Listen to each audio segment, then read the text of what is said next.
Hello! I'm a minute early. The question is, will we have any viewers? I don't think there are any yet. But here, today, what I want to do in this call is I want to talk about grounding and the grounding lessons that I sent. If anyone is watching this call and has not signed up for the grounding lessons, the free grounding emails, there are 4 lessons. They come 1 a day. You can sign up and get them. You'll get them after you watch this, I guess, but you sign up at thefuckitdiet.com/grounding. And you can get them that way. However, we're going to be talking about them. I'm going to be reading them. I'm going to be taking any questions that anyone has on them, and then I'm going to talk just a little bit about the Become Your Own Damn Guru Intuition Intensive, which builds on all of these lessons. And I'm so excited. It is starting really soon. The doors close in 5 days at the end of the month, and we start March 5th. So that is something that I'm excited to share with you. I know not all of you watching are going to be able to join this year, but if any of you are interested, I would love to take any questions about that as well. And I'll be talking just a little bit about that after we go through these lessons. What I need to do is see if this is actually working. Take any questions about that. Yay, it's working. Hi, Mary. I am glad that there are some people watching. There will obviously be a replay, but it doesn't matter to you who's watching live. And if you're watching this in the replay, you don't need to hear me tell you that there's a replay because you already know. So I'm just going to give it 1 more minute. And then I'm going to start reading through the lessons that I already sent. Sometimes it's helpful to hear things through audio. People learn differently. And I want to just give a chance to hear these lessons. Sometimes it also jogs other ways of explaining it for me when I'm reading it out loud.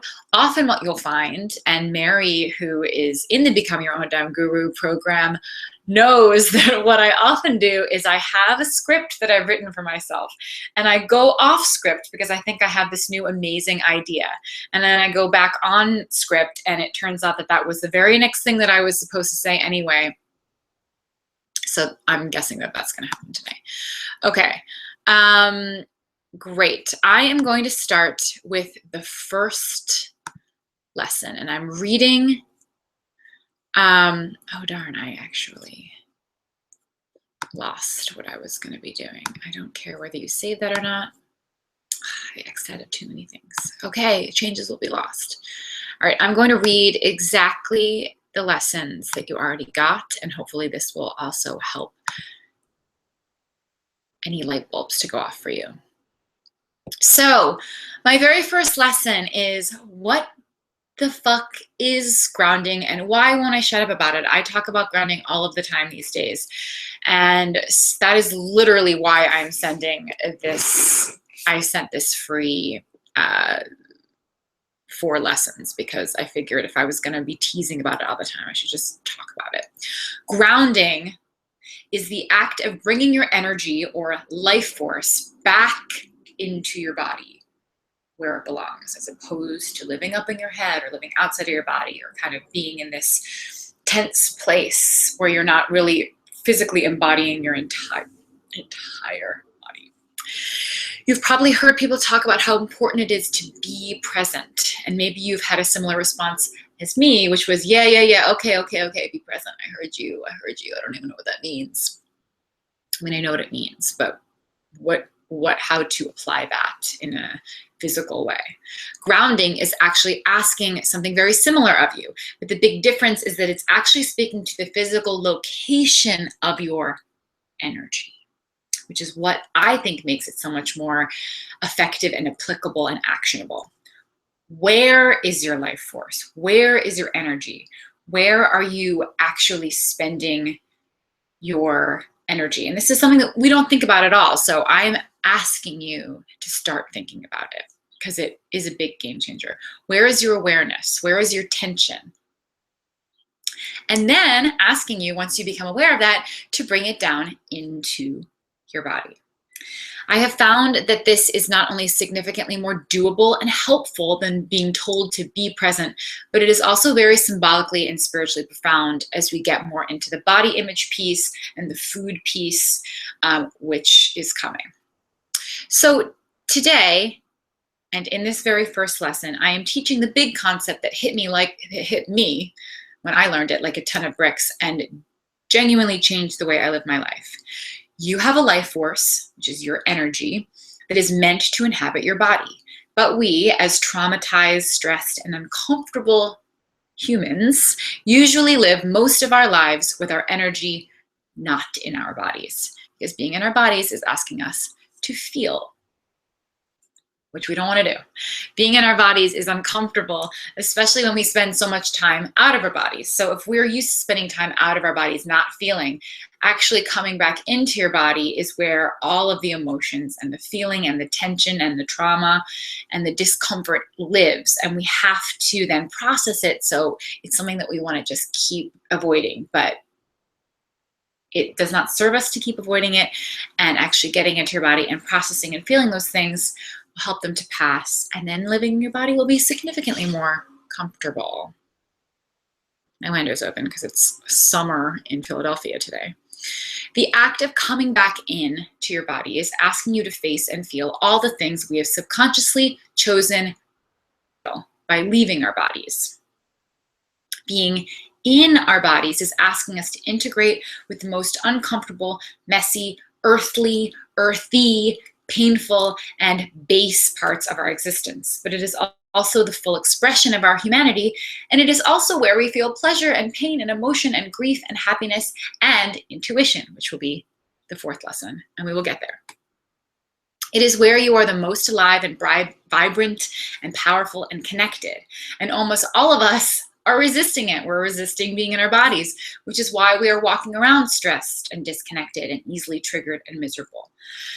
Being ungrounded is bad for your health because healing has to happen when you are actually integrated in your body. It's bad for your emotions because all of your emotions are just sitting there asking to be felt and processed, and we're not feeling and processing any of it. And it is bad for just your general quality of life. Most humans spend their whole lives resisting being in their bodies. Your energy, your personal energy, is most likely either hovering above you or stuck in your neck and shoulders or jumping out in front of you in a nervous attempt to get to the next thing, instead of being fully integrated throughout your whole body, down into your torso, your pelvis, your legs, and connecting you firmly to the earth where you live. So in the first lesson, I said what to try. Can you sense and guess where your energy is right now? Do you have a guess where your energy usually hangs out? And once you get used to feeling this out, this isn't something that you're going to immediately be able to easily do. This is asking you to start asking these questions, to start paying attention, to start feeling where that might be. We do not think this way. We do not have this kind of awareness, and this is the beginning of starting to develop that. Once you get used to feeling this out, the question then becomes, can you, with awareness, bring that energy that you have finally figured out where it is into your body and feel what it feels like to be human and alive on this plane, which is where we are living. It's as simple as trying to feel what it feels like in your body. That is bringing energy and awareness down. But really what you're doing is feeling what it feels like to have a body, accepting this life on this plane, and not trying to escape the life that we signed up for, essentially. That's a very spiritual concept if you're willing to go there with me.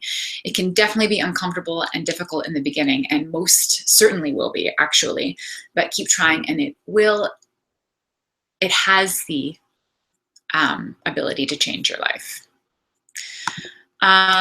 Any questions or comments about this particular lesson, this first lesson, before I move on to lesson number 2, which is body image and grounding? Has any questions or comments about anything that I talk about?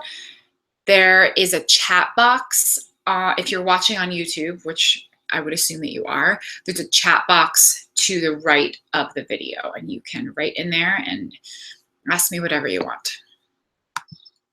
All right, I'm going to move right along to the next thing. All right, lesson number 2, we are going to talk about what grounding has to do with body image. Grounding is a concept that I do think is huge for anyone and everyone. However, it has a special importance and resonance to people who have experienced food and body issues. Body image has everything to do with grounding, because having a body, having flesh, having fat, and actually feeling what it feels like to take up space in your life, in your body, on this plane, on this earth. And the reason that I say it that way is because we're kind of trying to jump to whatever feels better, because it's uncomfortable being alive on this plane, on this earth. We don't want to have to deal with the earthly parts of our life, and so we don't want to feel. But that is not what this life is. So actually being willing to feel what it feels like to have a body, that level of being grounded in your body, is impossible to do if you don't like the way your body looks or takes up space.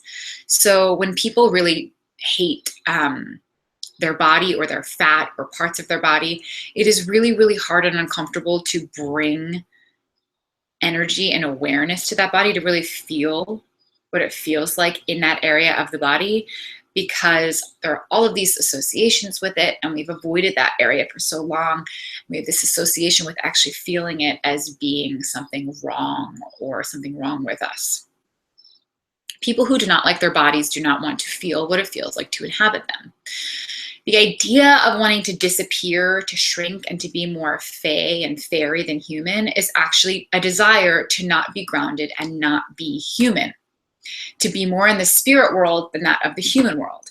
That might sound tempting and liberating to some people, or even like a good thing to some people in certain spiritual or religious belief systems, but it is not actually how we are meant to live here on this earth, in this life. At least that is my understanding and experience.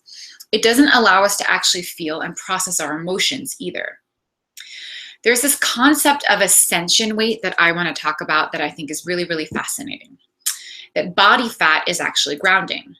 There is a phenomenon, so they say, where psychics who primarily dwell in the spiritual realm and less in their bodies, if you are willing to believe in this, these people who do not spend time in their bodies, who are not intentionally grounded as they do their spiritual work, they can put on what is called ascension weight. They aren't spending enough time in their bodies, and so their bodies will put on weight to attempt back to the earth. And I think that that is incredibly, incredibly profound if we're talking about this relationship between being willing to be in your body and body fat. Being grounded is so important for your body and for your spirit that your body will put on weight in order to make sure that you remain grounded, alive, and on this earth. Following that logic, if you happen to be particularly ungrounded, trying to escape what it feels like to be alive, then your body might also put on weight to attempt to ground you as well. And the thing that I also love about this is that it is inherently weight neutral. The weight is not the issue. The weight is actually part of the body's solution to you not spending enough time in your body. Your body is asking you, will you please come back down, and what do I need to do to tether you to the earth? So what to try? I ask with this lesson to start seeing your weight or body or flesh. Oh wait, hold on, I didn't read that right. Seeing your weight or body or flesh as an issue will not help you remain grounded. So start changing the dialogue about weight. Accepting, feeling, and inhabiting your body in whatever state or shape you currently have is an incredibly important part of the grounding journey. Your body and energy needs grounding in order to heal, in order to process old stress and trauma, and your body is constantly asking for you to come back down and come back home. So that is my lesson about body image and grounding and how important they are together. I don't know if I'm pronouncing her name, Padma, asked, how can I identify where my energy is? It takes a lot of willingness to trust that you can figure it out and that you can actually feel it. But something that I like to tell people is, where do you feel tension? Where do you feel like, and many people feel a lot of tension in their neck, in their head, in their shoulders, and that can be an indication of where your energy will jump to when you are not relaxed and able to inhabit your entire body. Also, if you have a sense, some people have a sense that they are completely floating above their bodies. Some people have a sense that they are a little bit in front of their bodies or behind their bodies. And that is asking you to really trust your intuition and your sense of where your energy is. That might be easier said than done because we don't trust that we can tell where our energy is. So I'm asking you to start trying to pay attention to where you hold your energy. Start trusting that you can know that, because you can. And if you must start with where your tension is, that's actually a really good place to start. Sarah said, ascension weight, fascinating. I was told by a medium that those who are psychic or intuitive often need help with grounding. That's very true. And that eating is a way that many of them often attempt to do that. Yes, and that actually goes right into our next lesson. It's so fascinating. I'm telling you, I was already teaching the Fucka diet. I was also already teaching about repairing your metabolism and eating and changing the way you see your body and your weight and your worth. And I was teaching a sort of grounding. I was teaching this in a different way. I knew the importance of feeling emotions, but it wasn't until it was put into this into these terms and put into this kind of very physical way of looking at coming back into your body and being willing to be in your body. And my teacher, who I love so very much, is Alexis Saludos, and I will always be sharing her and her stuff because she is the one who taught me grounding in a way that kind of made this light bulb go off, and I saw how this concept has everything to do with everything that we're doing on the Fucka diet, which is why and how I started integrating all of this. But yes, I think it's really fascinating and hugely helpful to look at it from this perspective. All right, I'm going to go on to the very next lesson, and please feel free to ask any questions or give me any comments as we go along. So this third lesson is about eating and grounding. Ready? Eating is grounding, just like Sarah said in her comment. Food is grounding. Think about it this way. Eating is the act of bringing the earth into your body to remain alive. Because if you do not bring the earth into your body, after a good amount of time, you will waste away and you will die and you will not be in your body anymore. So eating is the physical act of bringing the earth into your body to remain human, tying you to the earth and bringing you into your body as you taste and digest and feel what it feels like in your body and your stomach as a human who is alive. This is one reason why eating is so pleasurable and craved. Yes, of course, you can get shaky when you're hungry from biological and chemical low blood sugar, but it is also at the same time your energy not being grounded and integrated into your body. And it's really uncomfortable to be in your body when your body is asking very loudly for something and you're not following it and giving it, which is if you're really hungry and not feeding yourself, it's really difficult to actually be in your body feeling that hunger if you continue to ignore it. Flip side, it is very difficult to remain grounded when you are hungry. You are perpetually hungry. That is what I just said. That's an example of when I go ahead and say the thing that I've already written. If you are grounded when you're hungry, you will not be able to ignore how very hungry you are, and you will listen to it. Grounding is inherently feeling what is in your body. can you just simply start looking at eating as being a grounding thing, as grounding you? Important not only nutritionally, but also energetically, as your willingness to stay human and to be alive on this plane, in this body, and take up space. That was a short one. And I'm going to move right along to the very last one. This actually might be a really short little call, depending on how many comments there are and questions.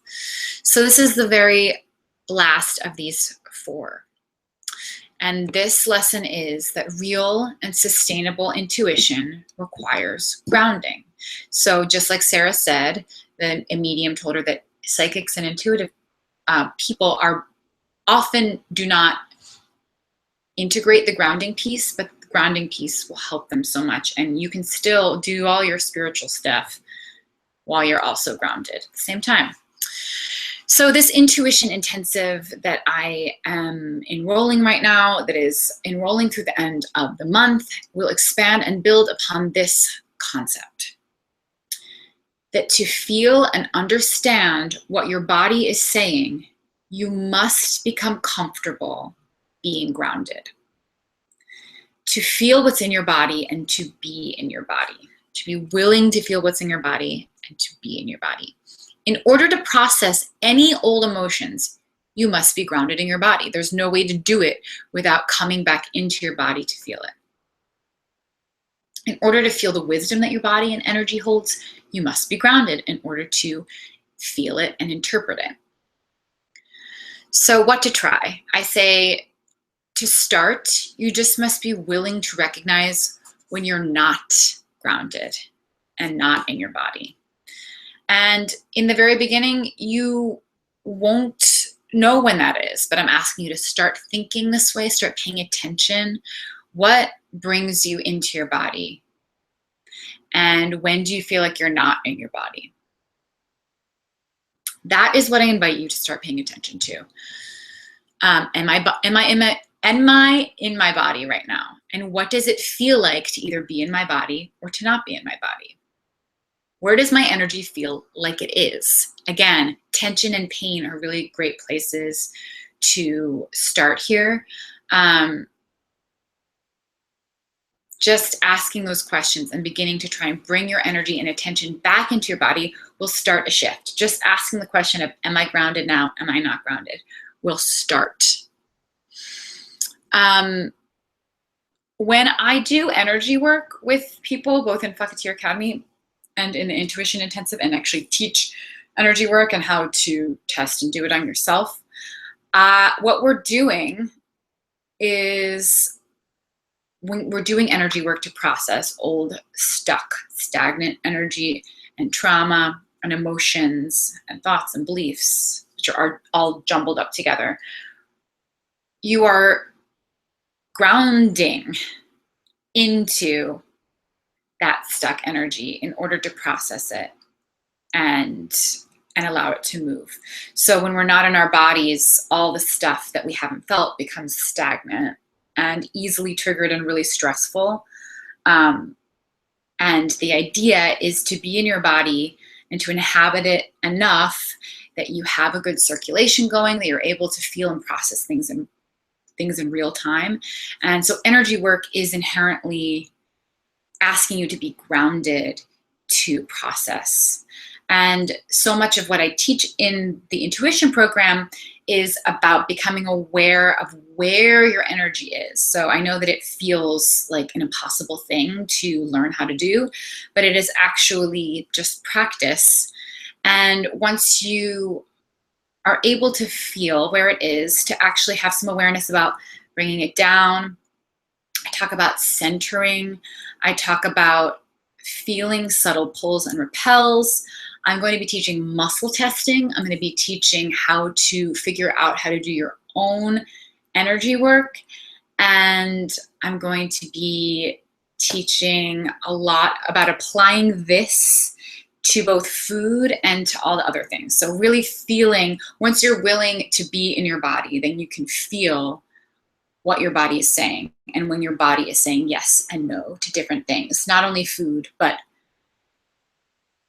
for instance, last night I had a horrible, I was supposed to go to a play, an opening with a friend, which I really wanted to do actually, but I had a really, really bad headache and I had to cancel. And as soon as I canceled, my head felt way better. It didn't get all the way better, but it was like, there was this like,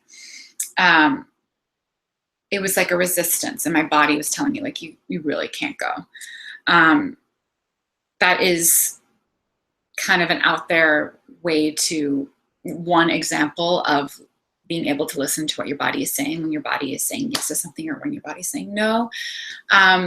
But that is the work that we do in the Intuition Intensive. And it's really exciting. And it essentially is a never ending journey of learning to listen to your body. But I give you lots and lots of tools and it is really fun. And the people who are in it are awesome.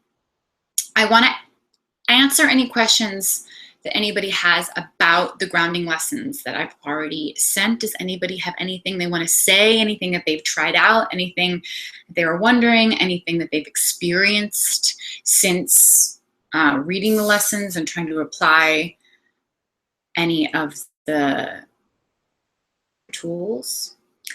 And of course, I'll take any questions on Intuition Intensive as well. And if nobody has any questions or comments, we'll just go off into our, what day is it? Thursday? We'll go off into our Thursdays. But I'm gonna wait just a little bit and see if anybody has any questions or comments or stories about grounding or questions about grounding or questions about the Intuition Intensive.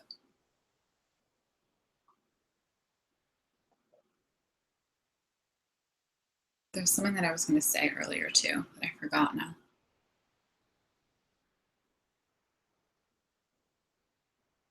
Just gonna give it a little longer. Teresa, how is the Intuition Intensive structured? Is it daily lessons, lots of videos, to-dos? How does it work? That is an excellent question. This is how it is structured. It is 5 weeks long, 4 weeks of or 4 different modules, so to speak. And the middle week is a rest week because last time it was only 4 modules in 4 weeks and we're feeling overwhelmed. And so we're doing a rest week, which is totally in line with the way that my work is going. Rest is a huge piece of it. And it's just an implementation week. There will be a call that week. This is how it works. Every week there is a new section that you have access to. And they're very, very short video lessons. They're about 10 to 15 2-minute video lessons. And there is a PDF that has all of the same lessons written out on it. So you could take yourself through the lessons and most of the lessons have some sort of exercise or way to apply the lesson. It's the exact same thing as the PDF. You can just read, just watch, read and watch. And all of the different modules are related to a different chakra.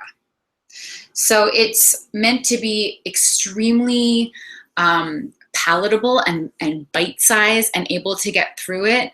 That makes it sound like there's not a lot of material, but as I learned last time, there was still essentially too much to integrate without that rest week, which is why I added the rest weekend so we can actually make sure that we catch up.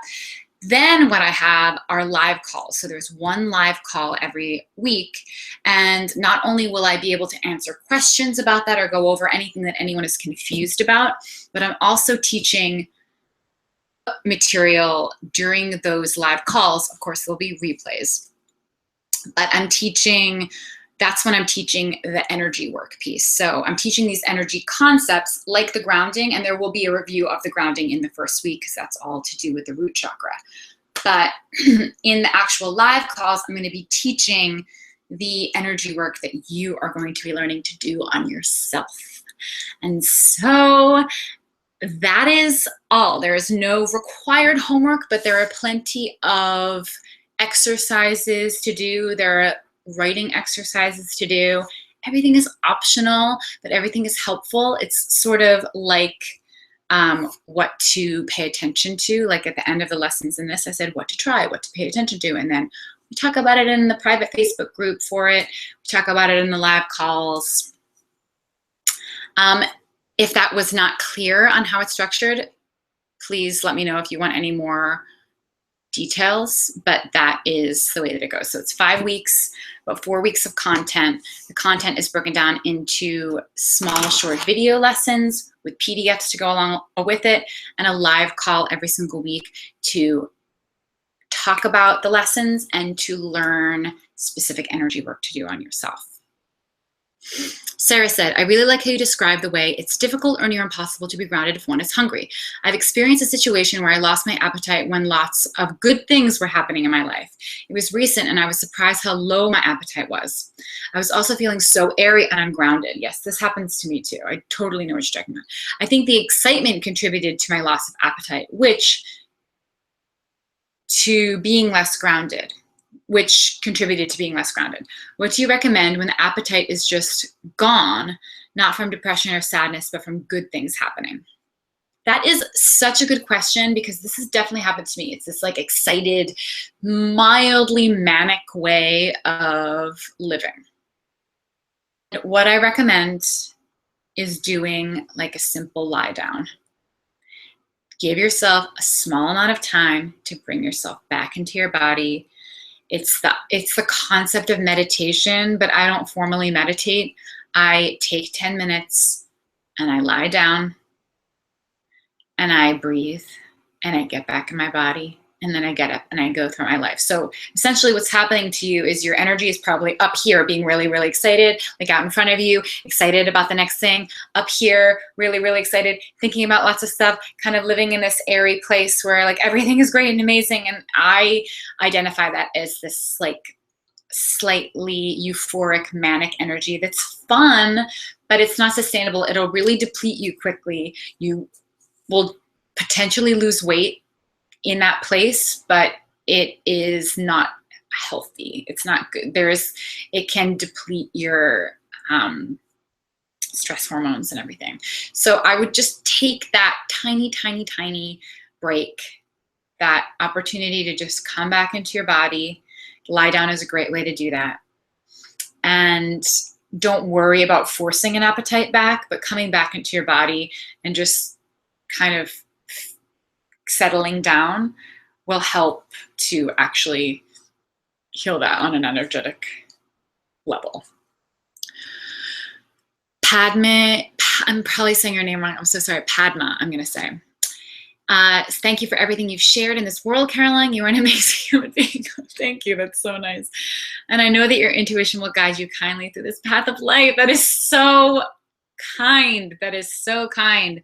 Thank you. Thank you. Thank you for being on this call and for saying that. And I know that your intuition will guide you kindly through this path of life too. Thank you.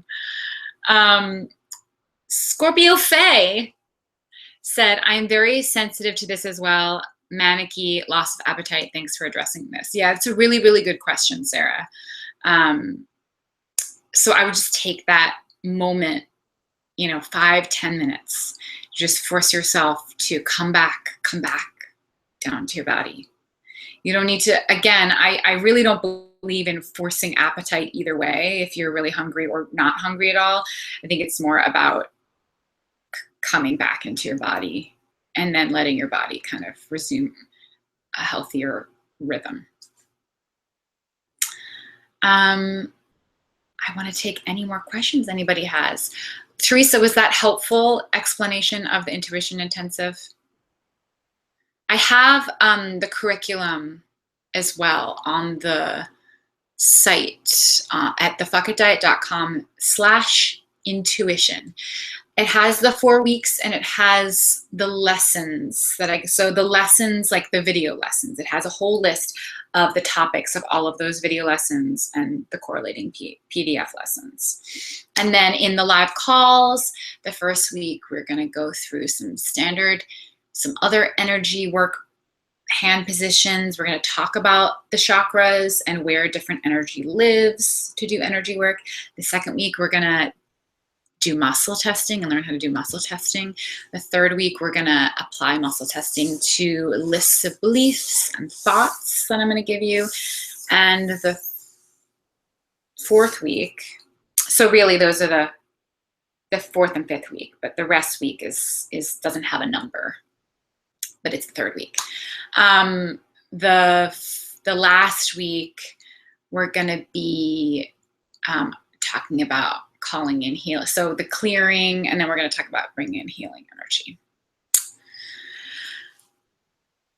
Anything else? I love talking about grounding so much. So I'm really glad that you guys joined me and had questions to ask.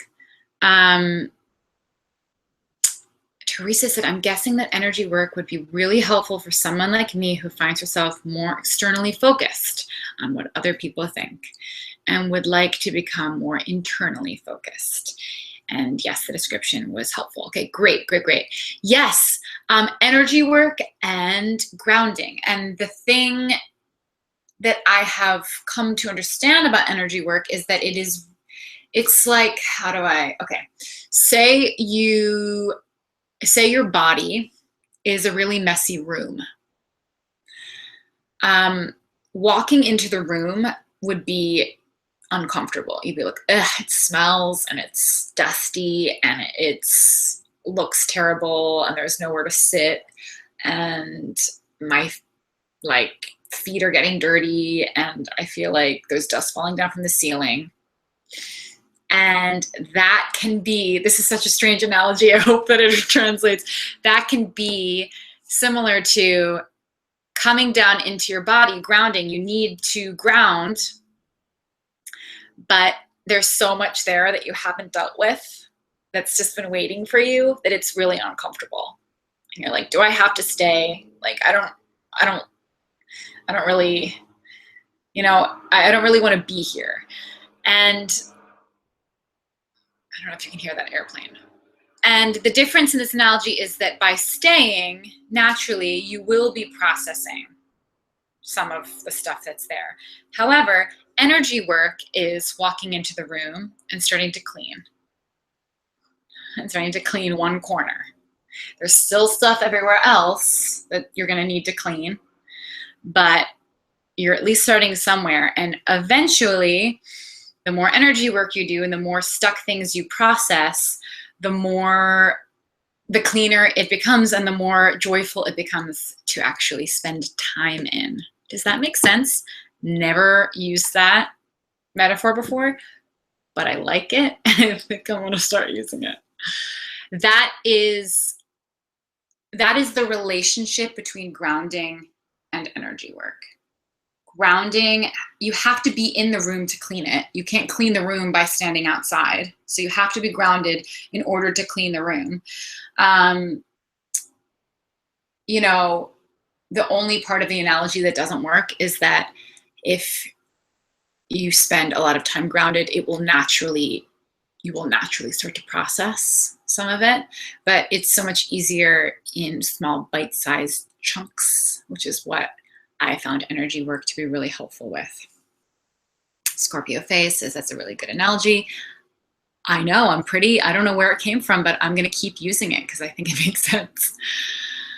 All right, guys. I would love to take any more questions, but if there are none, I want to thank you for being live. I want to thank you for trusting me and trusting yourself.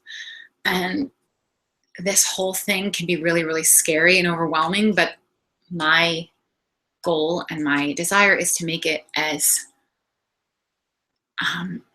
doable as possible. And that is one of the things that energy work is good for. It's like grounding in like tiny chunks that make the whole thing easier. I'm just gonna give like 30 more seconds, and if there's no more comments or questions, I'm gonna end the call, and thank you so much. And if you are interested in the Intuition Intensive, this is the only time that I'm running it this year. I am going to definitely keep running it in the future, but it has, if history repeats itself, things have been added to it, and the price has raised every time. So I'm guessing that is going to happen again next year, 2018, which is crazy to even talk about 2018. So and the other thing is, if you join the program, you are grandfathered in. So the people who joined in the past are able to repeat this one that's coming up at no cost. So if you join now, you'll be able to repeat it whenever I do it in whatever permutation I do it in. And you'll be able to essentially stay in the circle that is growing now without ever having to buy it again. So that is something that is an incentive essentially to join now, when it might be cheaper than it is in the future, because you'll be able to do it in the future too. And it is enrolling through the end of the month, February 28th. It is today, February 23rd. And we start March 5th. If you have any questions about it, you can obviously read as much as you want about it on the sales page, which is thefuckitdiet.com/intuition. You're also free to email me any questions you have about the program, Caroline@carolinedooner.com, because the Fuck It Diet is something that gets caught in spam. So that has to be my official email address for the rest of my life, I guess. Thank you guys so much. I really, really appreciate all of your questions. And whoa, it just zoomed really big. And I will talk to you on the internet. How do I get out of this thing? Okay, bye. Bye.